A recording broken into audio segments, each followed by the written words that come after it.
Olá, eu sou Rodolfo Rodrigo e está começando o Trilhas do Nordeste. Aqui você conhece as pautas, histórias e personalidades nordestinas, sempre com o olhar do povo. Reportagens e entrevistas que falam sobre o Nordeste e dão evidências às nossas narrativas de resistência, fartura e solidariedade. Vem com a gente!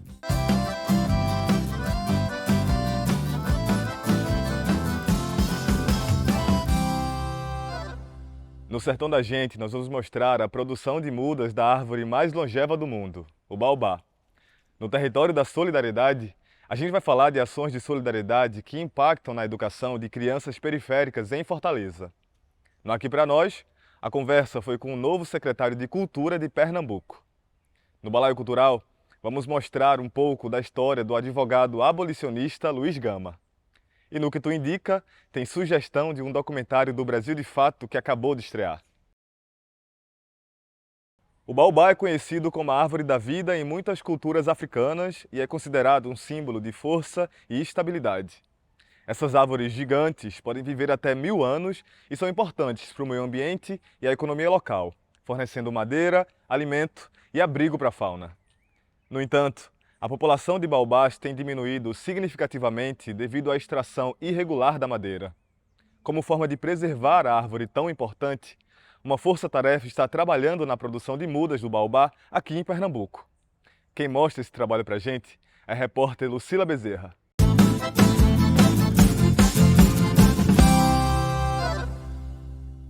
O baobá é uma árvore tradicional de países como Madagascar e Senegal, sendo considerada sagrada para religiões de matriz africana, como o candomblé. Apesar de não ser tradicional do Brasil, ela teria chegado ao país através de africanos sequestrados para o Brasil durante a invasão portuguesa, que aconteceu no mesmo período no Brasil e em alguns países da África. Para valorizar este símbolo de resistência e a descendência africana no Brasil, o Movimento de Trabalhadores Rurais Sem Terra de Pernambuco, o MST, está produzindo mudas da espécie no assentamento Che Guevara, na cidade de Moreno. A estudante Ana Luísa é voluntária do projeto, que vem sendo coordenado pela Brigada Dom Helder Câmara do MST. Isso vem com a ajuda de jovens camponeses e batalhador, que vem criando há um tempo já e vem trazendo jovens da cidade para ter essa vivência e saber como é criar e saber o que é um baobá, saber o que é agroecologia, entre outras coisas. Os baobás estão espalhados em diferentes estados do Brasil, mas o maior número deles está em Pernambuco, com 150 árvores, e sua capital, Recife, é conhecida como a capital dos baobás nas Américas, com 70.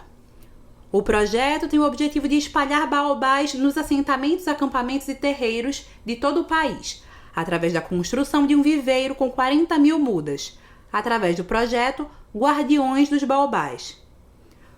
O arquiteto e paisagista José Augusto faz parte do projeto, contribuindo com a sua experiência no plantio da espécie no projeto do MST. O aspecto da resistência e da adaptabilidade, de saber se transformar e se adaptar às condições, me levou a associar ele à resistência das comunidades, das associações, das organizações sociais. Nisso me veio em mente o MST, porque o MST, para ele se realizar, ele passa por uma provação às comunidades, os grupos que se associam, que vão lutar pela terra, pelos seus direitos. A iniciativa faz parte do Plano Nacional Plantar Árvores e Produzir Alimentos Saudáveis do MST, que tem o objetivo de plantar 100 milhões de árvores em 10 anos, até 2030. Se você quiser contribuir com a iniciativa ou conhecer mais sobre o projeto, é só acessar o Instagram Guardiões de Baobás ou entrar em contato com o MST Pernambuco.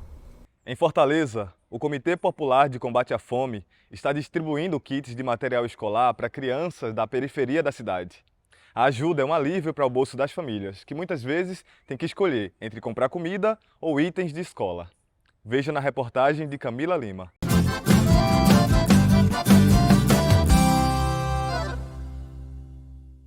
Depois de quase 2 meses de férias, escolas do Brasil inteiro já deram início ao ano letivo. Sala de aulas cheias e cabecinhas atentas para receber novos conhecimentos. A preocupação aqui é uma só: aprender. A gente tem que ler o quê? Respeitando o quê? Ou pelo menos deveria. Só que para muitos alunos a preocupação já começa em casa. Na hora de arrumar o material escolar, muitos deles se deparam com uma triste realidade: mochilas vazias, sem ter nem o básico para levar para a escola. Coisas simples como um caderno, lápis e até um apontador acabam sendo itens de luxo para famílias das periferias de Fortaleza. Caros, esses materiais abocanham boa parte da renda das famílias brasileiras neste início de ano. E muitas delas acabam tendo que fazer uma escolha difícil. Se eu comprar material, eu não compro, né? Aí, ontem eu fui saber o preço dos cadernos, dos cadernos. É R$50, 27, 30 e pouco. Aí eu tenho 5 netos e crio uma menina. No colégio que eles vão estudar, meus 2 netos, lá a farda é R$25. Tem que comprar mochila, tem que comprar material. Aí eu não tenho condição. Mas a solidariedade dos movimentos populares tem aliviado os gastos das famílias. Desde o Natal do ano passado, o Comitê Popular de Combate à Fome no Ceará começou a distribuir kits escolares para as famílias assistidas pela Cozinha Popular do Movimento de Trabalhadores e Trabalhadoras por Direitos. Bruna Raquel é coordenadora do comitê e acompanha de perto os desafios das famílias para manterem os filhos na escola. A gente também foi uma surpresa muito grande, a alta demanda de material escolar, né? E ao final da campanha já tinha mãezinhas, paizinhos nos procurando e conversando sobre esse desafio que é comprar o material escolar, que vai desde uma mochila, né? Que por muitas vezes a gente também descobriu que as crianças usam durante 5, 6 anos a mesma mochila, e aí vai da mochila até o material básico, que é caneta, lápis, borracha, uma cola, né? Um corretivo. Então, vai dar fila para matricular na escola, vai dar fila para matricular na creche e perpasso pelo material, que é muito caro. Por isso, o comitê está encabeçando uma campanha para arrecadar material e montar novos kits. A ideia é atender pelo menos 220 crianças. Nesse primeiro momento, a gente está arrecadando todo caderno, lápis, caneta, né, que são os principais. Né? Com esses itens, a gente consegue já montar um kit básico, mas a gente também está recebendo lápis de cor, canetinha, cola, tesoura, né?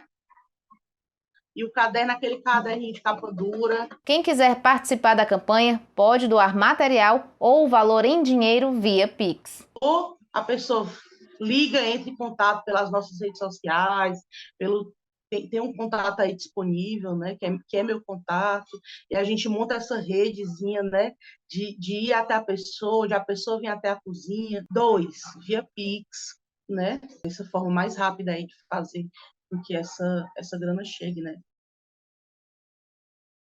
Com o novo governo em Pernambuco, novas perspectivas são esperadas em todos os setores. Nesse momento em que o setor cultural enfrenta diversos desafios, a gente conversou com Silvério Pessoa, secretário de Cultura do Estado de Pernambuco, sobre suas visões e metas para promover a valorização da cultura e preservar a riqueza cultural de Pernambuco. Confira.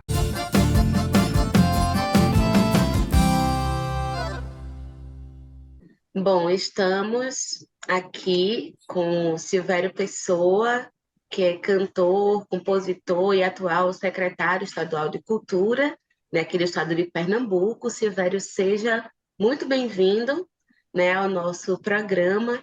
E para começar a nossa conversa, né, você assumiu há pouco tempo a Secult, né, que é essa Secretaria de Cultura de Pernambuco. Quais são as expectativas para esse novo? Olá, pessoal, tudo bem? Muito obrigado pelo convite. Estou muito feliz em estar aqui conversando com vocês. Bom, falar em expectativa, né, com 26 dias de gestão é bem desafiador. As expectativas são as melhores possíveis, muita esperança, muita reconstrução, não é? Nós tínhamos um campo cultural completamente diluído, completamente desarticulado e completamente desconstruído, vamos dizer assim, pela gestão anterior nacional. Então, agora, né, com o novo presidente, volta o Ministério da Cultura com Margareth Menezes, com a nordestina, com a baiana. Voltam também os incentivos, principalmente à cultura popular, que eu acho que é o eixo da cultura brasileira. E as expectativas são expectativas de otimismo e de fazer diferente. Aqui, no nosso caso, de Pernambuco, eu estou na Secretaria de Cultura do Estado, mas nós temos também a Fundarte, né, que é a Fundação de Cultura, Fundarp, que nomeou a doutora, a arquiteta Renata Borba, voltada, né, com um olhar sensível, né, à questão do patrimônio material e imaterial. E, além de dar todo o suporte à classe artística, nós temos uma preocupação de cuidar do patrimônio público, os museus, as salas de cinema. Então, passando essa fase, eu particularmente começo a realizar as ações que eu pretendo e que nós estamos pensando e criando, né? Desburocratizar os acessos e, principalmente, ouvir essas vozes, ampliar essas vozes, né? Desse eixo tão importante que é a cultura popular. A expectativa é essa, de acolhimento, de escuta e de realização. Bem, como você falou, a gestão ainda é bastante recente, né? E com um planejamento que ainda está em construção, mas saber de você se há uma intencionalidade, né, de garantir essa representação cultural e inclusão para grupos que têm um processo de marginalização históricas aqui em Pernambuco, né? Comunidades indígenas, populações negras, minorias religiosas. Você já pensou também nessa possibilidade, vocês que estão construindo essa gestão? Desejo realizar agora em março, depois do Carnaval, o primeiro fórum de cultura das periferias do estado de Pernambuco, e pensando exatamente em revelar, em discutir, em conversar com uma cultura popular que eu vejo como contemporânea, que não é contemplada oficialmente, vamos dizer assim, dentro desse conceito e dessa classificação de cultura popular. Obviamente que nós temos a ancestralidade, matrizes, né, ancestrais como o coco, o maracatu rural, o maracatu de baque virado, os caboclinhos, né, que inclusive tem esses traços de matrizes indígenas, dos povos indígenas. Não digo nem de revelar, né, porque ninguém aqui está no processo missionário de revelação, mas assim, de destacar e de ouvir, de possibilitar possibilidades, né? Não é todo mundo, não é todo artista popular que tem acesso, que sabe fazer uma escrita no Funcultura, nos editais. Como atender de forma criativa? Como é que a gente pode, através de processos de formação, fazer com que nós, artistas, né, que eu me vejo também dentro dessa categoria, como é que eu posso me inserir dentro de uma produção artística sem necessariamente depender única e exclusivamente de dinheiro público, entende? Então, obviamente, quando eu falo cultura das periferias, dos subúrbios, né, eu estou transcendendo essa classificação oficial e dando voz, acolhimento, parceria, brodagem com todos os povos e com todas as outras denominações culturais que eu sei que o Estado tem, desde a pontinha lá do Pajeú, de Petrolina, até a Zona da Mata, aqui na Zona Norte, na Zona da Mata Norte e Zona da Mata Sul. Como se dá a relação entre a Secretaria de Cultura e a Fundarp, né? O que é que os produtores, os trabalhadores de cultura podem esperar quanto a esses fomentos para a cultura aqui no estado? Você falou anteriormente um pouco sobre isso, mas queria que você falasse mais, sobretudo dessa relação da Secult e a Fundarp. Eu acredito que a Fundarp, o que nós andamos, né, comentando nos nossos encontros, é que realizar cultura em Pernambuco não deve ser apenas balcão de produção de show e de cachê. Eu acredito que o gerenciamento do campo cultural não seja apenas cuidar de festa pública, de festa sazonal, de cachê artístico, é para cuidar Sim, obviamente, temos uma curadoria, temos um pensamento, um zelo, é uma agência de fomento, sim, existem leis para isso. Margarete Menezes está aí no Ministério da Cultura retomando vários projetos engavetados de fomentação à cultura no Brasil. Isso é não é uma grande reconstituição do campo cultural, mas nós pensamos que essas instituições culturais de Pernambuco podem ir mais além.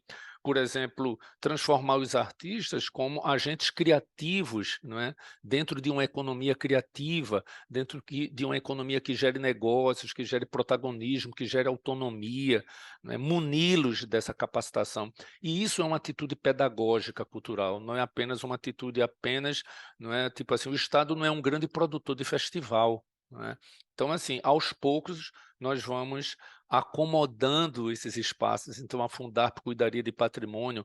Eu quero pegar a estrada, eu quero realizar os meus sonhos, que é a caravana cultural, peregrinando pela Zona da Mata, do Agreste, do Sertão, vendo os pontos de cultura, potencializando esses pontos, potencializando ocupando os espaços, né, dos equipamentos que podemos transformar em descentralização, não é, da escuta.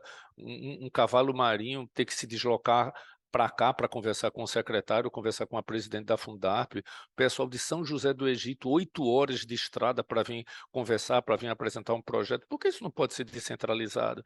Então, acho que são ações que transcendem apenas a curadoria e a monitorização, não é, de eventos públicos e de festas sazonais, né? Bom, Silvério, então, para a gente finalizar essa nossa conversa, você tem um longo histórico, né, na cultura popular enquanto artista, e como é que você enxerga a importância da cultura para Pernambuco? Um povo forte é um povo que tem sua cultura valorizada, né? É tudo isso. Veja o histórico que eu fiz de uma gestão anterior para agora, né? Não digo estadual, eu digo nacional. Quais foram as providências com relação à educação, o Ministério da Educação e o Ministério da Cultura, né? Então, assim, um povo cada vez mais forte, emancipado, crítico, participante, protagonista, autônomo, né? É um povo que tem sua cultura valorizada. Silvério Pessoa, muito obrigada pela sua participação aqui no nosso programa. Foi muito bom ter conversado Massa. com você sobre um tema tão importante. Luiz Gama é uma personalidade lendária na luta pela igualdade racial e justiça no Brasil. 140 anos após seu nascimento, sua história e legado ainda são uma fonte de inspiração para aqueles que lutam contra a discriminação e a opressão. Como um dos primeiros negros a se formar em direito no país, ele dedicou sua vida a lutar pelos direitos dos negros e pela igualdade de oportunidades. Sua coragem e determinação em meio a uma sociedade altamente desigual marcam um momento importante na história do Brasil e continuam a ser um modelo para gerações futuras. Confira na reportagem de Afonso Bezerra.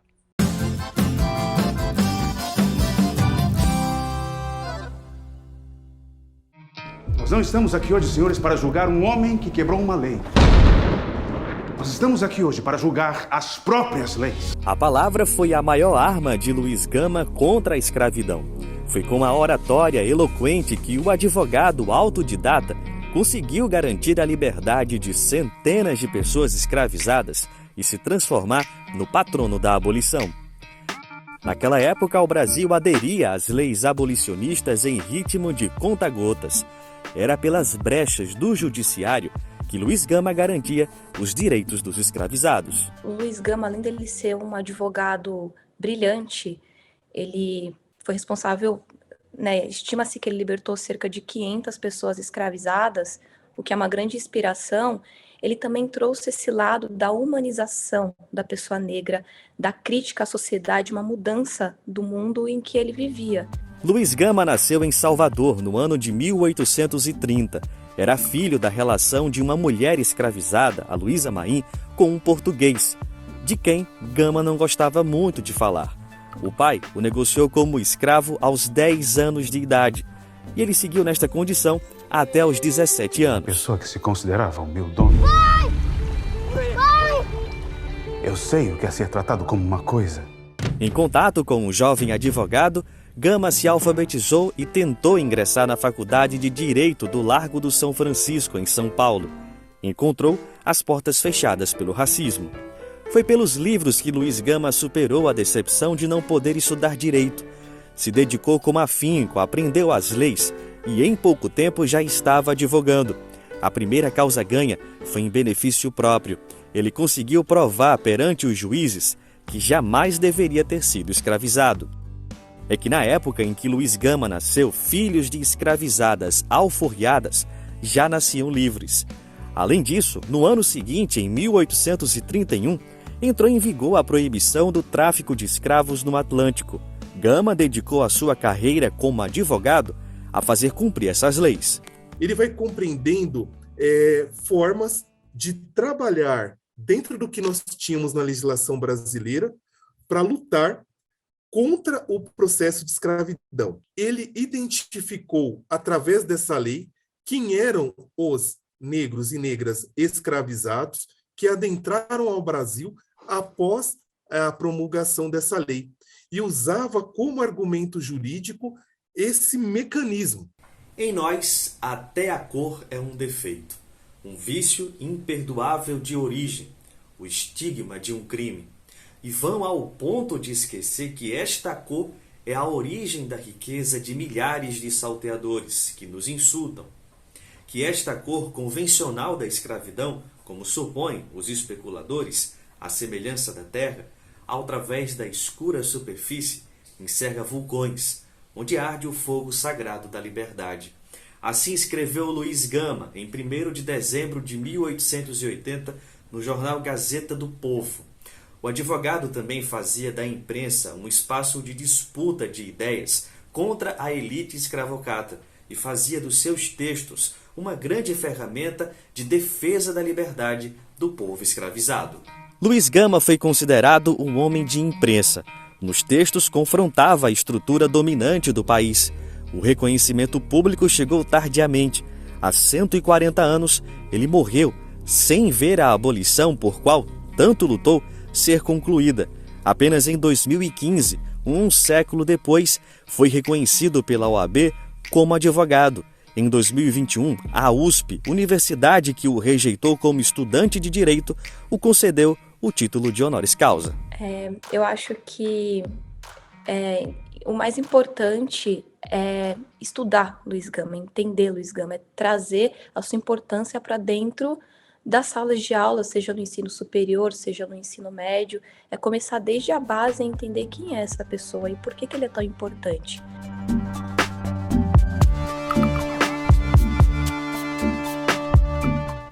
O Brasil de Fato lançou, no fim de janeiro, o documentário Terceiro Ato, uma produção que marca os 20 anos de um dos principais veículos de comunicação popular do Brasil e retrata os acontecimentos que mudaram janeiro de 2023, desde a posse do presidente Lula até os atos golpistas dos apoiadores de Jair Bolsonaro.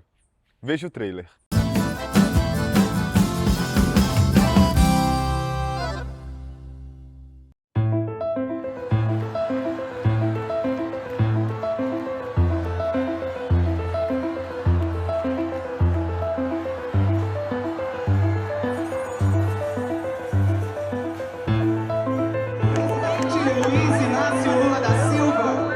Hoje, a alegria toma posse do Brasil, de braços dados com a esperança.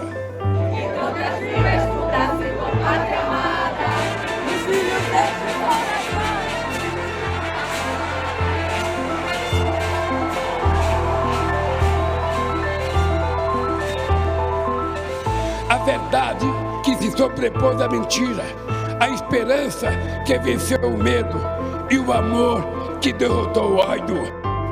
E que estejamos sempre prontos a reagir em paz e em ordem a quaisquer ataques extremistas que queiram sabotar e destruir nossa democracia. Não foi um ato apenas contra o governo federal, foi uma crueldade com o povo. Não tem precedente na história do nosso país. A democracia é aceitar que um ganha e um perde. E todos eles pagarão com a força da lei esse gesto antidemocrático. Temos que enxergar a democracia, assim como as nossas vidas, como uma obra em construção. Viva o Brasil e viva o povo brasileiro!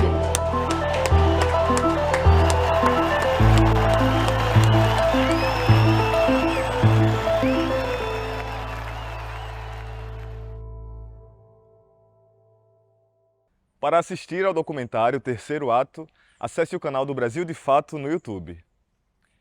E se você quiser mandar sugestões de filmes, dicas culturais nordestinas e pautas pra gente, grave um vídeo de até 1 minuto na horizontal e manda no e-mail pautape@brasildefato.com.br. O Trilhas do Nordeste chegou ao fim. Obrigado pela sua audiência. Você pode conferir esse e outros episódios nos canais do Brasil de Fato Pernambuco e da TVT no YouTube. Até semana que vem, sempre às sextas-feiras, às 9 da noite.